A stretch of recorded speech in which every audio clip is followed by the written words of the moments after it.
শেখ হাসিনার আসন্ন ভার্চুয়াল বৈঠক ঘিরে আওয়ামী লীগে কি চলছে?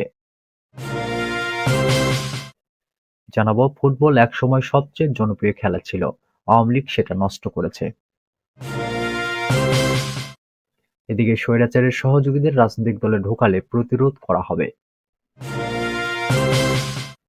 সর্বশেষ জানাবো, -2 আলোচনার জবাবে আমির খসরু, 1-11 এরশাদ কেউ পারেনি, এখন তো বিএনপি অনেক শক্তিশালী।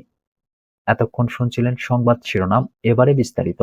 তার আগে আপনি যদি আমাদের চ্যানেলে একজন নতুন দর্শক হয়ে থাকেন, তাহলে চ্যানেলটি সাবস্ক্রাইব করে বেল আইকনে ক্লিক করুন। শেখ হাসিনার আসন্ন ভার্চুয়াল বৈঠক ঘিরে আওয়ামী লীগে কি চলছে?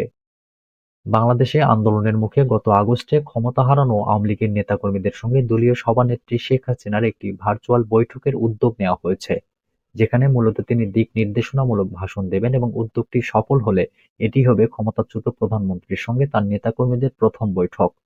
এই উদ্যোগটি এমন সময় নেওয়া হলো যখন দলটির সিনিয়র নেতাদের প্রায় সবাই জেলে কিংবা আত্মগোপনে।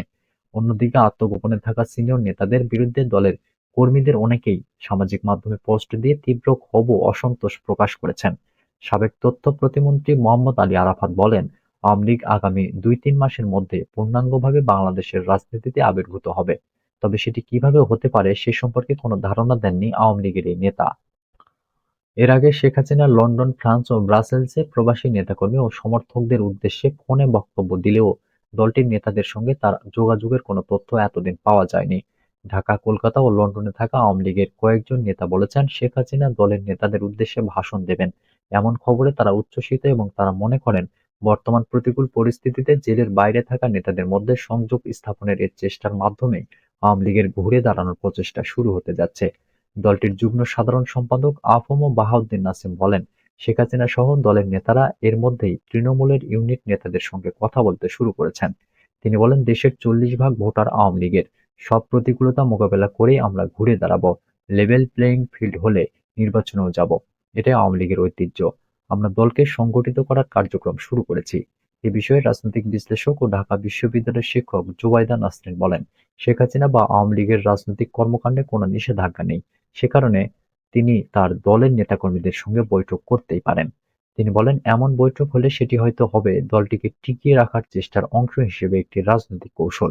তবে দেখার বিষয় হবে সে বৈঠকে শেখ হাসিনা কী বার্তা দেন।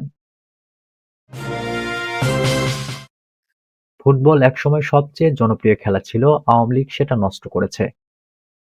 ফুটবল একসময় বাংলাদেশের সবচেয়ে জনপ্রিয় খেলা ছিল বলে মন্তব্য করেছেন বিএনপি মহাসচিব মির্জা ফখরুল ইসলাম আলমগীর। তিনি বলেন, গত ১৫ বছরে আওয়ামী লীগ ফ্যাসিস্ট কায়দায় রাষ্ট্র পরিচালনা করে অন্যান্য প্রতিষ্ঠানের মতো ফুটবল ফেডারেশনকে দলীয়করণ করে ফেলেছিল, যার কারণে ভালো খেলোয়াড় সেখানে যুক্ত হতে পারেনি। রাজধানীর পল্লবীর সিটি ক্লাব মাঠে জিয়া আন্তঃথানা ফুটবল টুর্নামেন্ট ২০২৫ উদ্বোধনী অনুষ্ঠানে এসব কথা বলেন বিএনপি মহাসচিব। মির্জা ফখরুল বলেন, রাজনৈতিক দল ফুটবল টুর্নামেন্টের আয়োজন করছে, এটা আমরা খুব কম দেখি। এই যে আধুনিক চিন্তা, সেটা আমাদের ভারপ্রাপ্ত চেয়ারম্যান তারেক রহমান করেছেন। এজন্য আমি তাকে ধন্যবাদ জানাই। তিনি আরো বলেন, দীর্ঘ ১৫ বছর ফ্যাসিস্ট আওয়ামী লীগ ফ্যাসিস্ট কায়দায় বাংলাদেশ শাসন করে সমস্ত প্রতিষ্ঠানগুলোকে নষ্ট করে ফেলেছে। তার বড় উদাহরণ হচ্ছে এই বাফুফে, যার কারণে ভালো খেলোয়াড়রা যুক্ত হতে পারেনি। বিএনপি মহাসচিব বলেন, আজ বাংলাদেশের নতুন যে যাত্রা, তার জন্য দরকার একটি অরাজনৈতিক ঐক্য।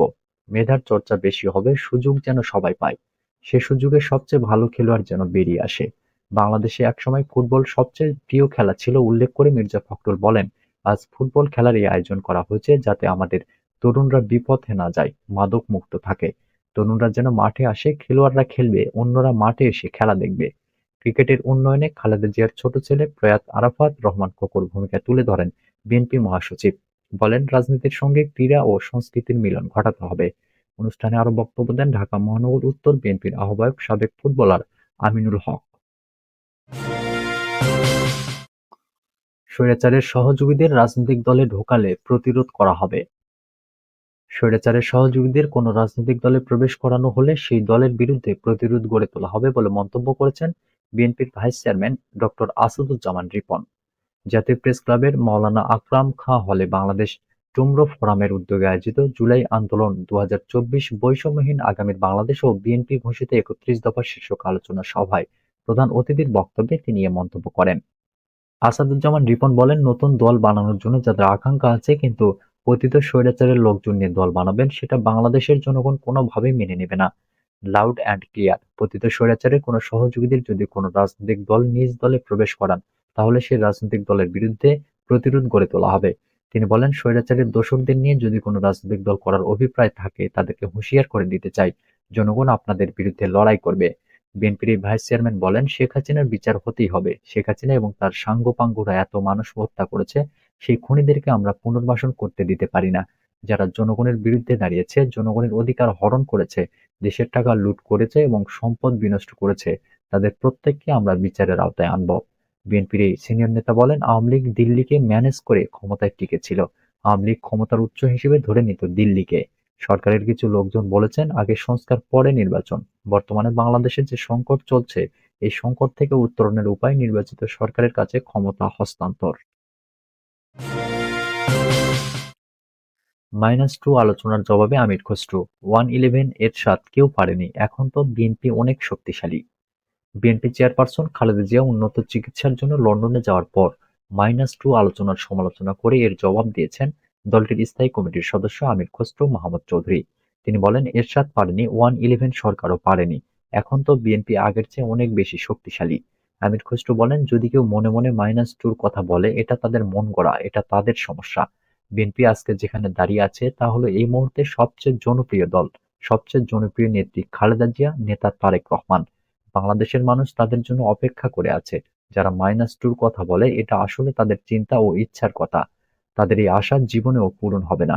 রাজধানীর শেরেবাংলা নগরে বিএনপির প্রতিষ্ঠাতা জিয়াউর রহমানের কবরে যুক্তরাষ্ট্র বিএনপির নেতাকর্মীদের নিয়ে শ্রদ্ধা জানানো শেষে তিনি এসব কথা বলেন। বিএনপি অনেক ত্যাগের পর সবচেয়ে শক্তিশালী দলে পরিণত হয়েছে উল্লেখ করে সাবেক এই মন্ত্রী বলেন, এখন এসব মনগড়া কথার কোনো উত্তর দেওয়ার প্রয়োজন আছে বলে আমি মনে করি না। গণতন্ত্র প্রতিষ্ঠার সর্বপ্রথম সংস্কার নির্বাচন, এমন দাবি করে আমির খসরু বলেন, নির্বাচন দিয়ে শুরু করতে হবে গণতন্ত্র উত্তরণের এবং সংস্কারের প্রথম কাজ। বিএনপির এই নেতা বলেন, আমরা শুধু কিছুদিন আগের আন্দোলনের কথা বলি, কিন্তু আন্দোলন একদিনে হয়নি, গত 15 থেকে 16 বছরের ত্যাগ। এই সময় কত মানুষ ত্যাগ স্বীকার করেছেন সেটা ভুলে যায়। সংস্কার নিয়ে অন্তর্বর্তী সরকার রাজনৈতিক দলগুলোর সঙ্গে আলোচনায় বসার প্রসঙ্গে তিনি বলেন, আন্দোলন তো আমরা করেছি, সুতরাং আমরা সরকারের সঙ্গে বসবো। আমাদের আন্দোলনের যে প্রেক্ষাপট, ত্যাগ, অবদান সেটা জাতি জানে। এ সময় উপস্থিত ছিলেন বিএনপি চেয়ারপারসনের উপদেষ্টা পরিষদের সদস্য আব্দুস সালাম সহ যুক্তরাষ্ট্র বিএনপির নেতাকর্মীরা।